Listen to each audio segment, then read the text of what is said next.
Fashion haul, this haul, that haul, buy it before you miss it, best deal under 1,000 rupees, end of season deal, end of day deal, end of minute deal. It's going to be the end of our lives deal. अगर आप अभी अपना wardrobe खोलोगे, chances are most of your clothes are from popular fast fashion brands such as H&M, Zara, Forever 21 and so on. It's scary how rapidly and sneakily fast fashion has become such a huge part of our lives in closets. Hello and welcome back to another episode of Sustainably Yours, and today we'll talk about fast fashion. More like how it's killing the world. पहले कपड़े clients के लिए custom made होते थे according to their individual demands, जिसे bespoke clothing कहते हैं.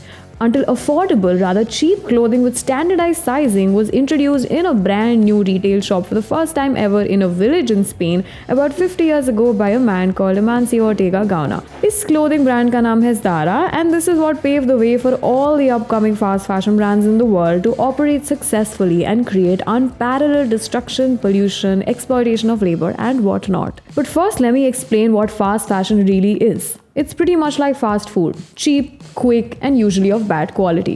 Like I mentioned earlier, people used to have their clothes tailor-made. Then the fashion industry introduced seasons of clothing for the 4-5 seasons a year, like spring or winter collection, to sell more and make more money. And advertising के help से it was effortlessly able to trick consumers into believing कि जो कपड़े उनके पास already थे, वो अब out of style हो चुके हैं and should be discarded. Let's not lie to ourselves. We've all fallen for this. Even in Mumbai, जहाँ पे बस एक ही सीजन होता है, वहाँ भी लोग विंटर के कपड़े खरीदते हैं. Do you know how many seasons there are now? 52 goddamn micro seasons, because these brands replace their old styles with new ones every week and pressure us to stay up to date and keep buying newer clothes. And आज अगर कोई celebrity एक flattering dress में अपनी picture post कर दे, all their followers want it, and fast fashion brands rush to be the first ones to provide it. एक survey में पता चला कि 75% of the Gen Z population holds these influencers accountable for the increase in disposable fashion. You might wonder कि हाँ, what if I buy a new dress every week? उसमें problem क्या है? प्रॉब्लम है, and I'll tell you why. जब हम garment production के बारे में सोचते हैं, we usually think कि बस sewing machines और textiles यूज होते हैं इस प्रोसेस में. But a fast-paced business model requires fast-paced production, which translates to an increase in environmental damage. About 93 billion cubic meters of water are consumed every year in this industry, which would be enough to meet the needs of 5 million people, roughly the entire population of New Zealand. Around 20% of our world's wastewater is a direct result of fabric dyeing in treatment, and companies use really cheap toxic dyes to save costs, which when released in the water bodies can kill and harm their ecosystem and ruin the soil nearby too. These toxic chemicals can enter our body through the skin and have caused cancer, miscarriages, and various other illnesses in workers.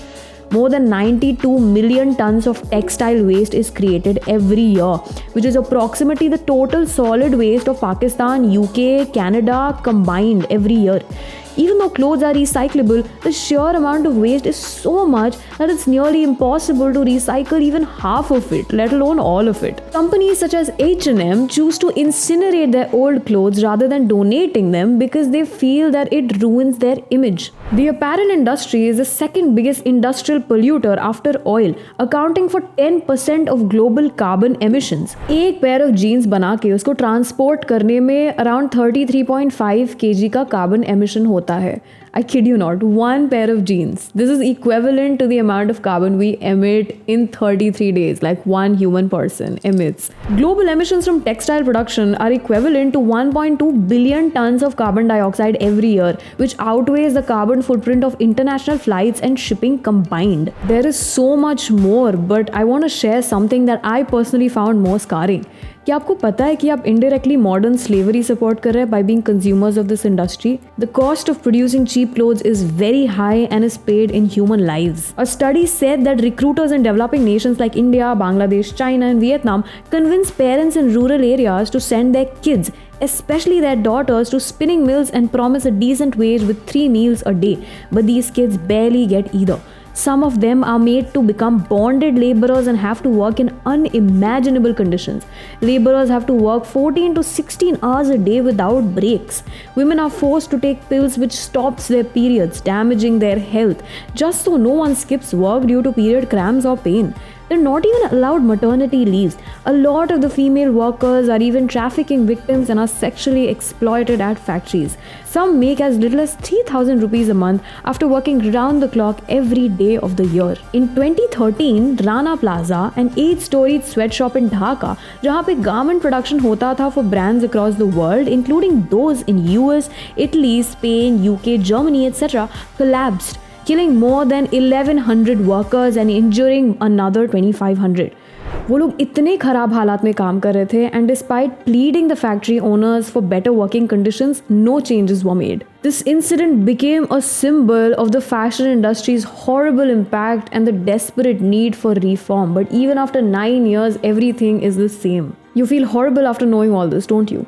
Awareness is the first step to bringing an end to these incredibly inhuman practices. And you're not entirely responsible for it as a consumer. Clothing brands all over the world need to speak up and take charge. The good thing is thrifting is taking the forefront owing to Gen Z's awareness about how harmful consumerism is. Thrifting started as a practice of selling second-hand clothes for much cheaper. But the issue now, especially since the pandemic, is that every other person online is now selling their old clothes to make a quick buck, but for unreasonably high prices, which defeats the entire purpose of thrifting. Some are even buying really cheap clothes online to sell them in their supposed thrift stores for higher prices, in turn supporting fast fashion. And a lot of consumers have expressed concerns about how they don't find clothes their size, even in thrift stores. Everything is for skinny people. Thrifting has also become increasingly popular as these independent online stores, which are obviously run by fashion-conscious people, offer the type of clothes that aren't easily available in retail stores. For example, Y2K fashion, which is like a throwback of late 90s and early 2000s ke clothing trends. A little vintage but also very chic, and has taken the online Gen Z fashion world by storm. You won't find such styles in your local clothing stores. A lot is dependent on us and our unwavering demand for sustainable fashion. The more we shift towards it, the more companies will feel compelled to shift towards it. Also, the transition to sustainable fashion takes time, so be patient with yourself. Don't fall for quickly changing trends and use clothes the classic Indian way, which is until they're tattered and torn to the point where it's time to turn them into pochas.